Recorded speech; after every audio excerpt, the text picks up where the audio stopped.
ஒரு வேலை விஷயமா போனும், ரொம்ப அர்ஜென்ட். நாளைக்கு ஒரு நாளுக்கு மட்டும் உன் வண்டிய கொஞ்சம் தருவியா? என் வண்டி ரிப்பேர் பார்க்க ஒர்க் ஷாப்ல விட்டிருக்கேன். இத நேரமா சொல்லிருக்க கூடாதா? இன்னைக்கு தாண்டா என் மச்சான் வண்டிய வந்து எடுத்துட்டு போனான். ஐயோ அப்படியா? இப்ப நான் என்ன பண்ண? சரிவிடு, ஃபீல் பண்ணாத.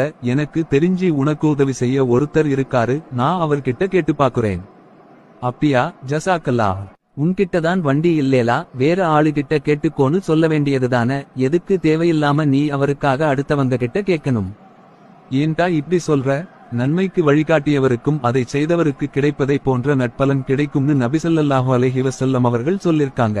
காசோ உணவோ பொருளோ எதுவாயிருந்தாலும் நம்மளால உதவி செய்ய முடியாட்டியும் பிறரிடம் உதவி செய்யுமாறு பரிந்துரைக்கும்போது அவருக்கு கிடைக்கும் நன்மை நமக்கும் கிடைக்கும்.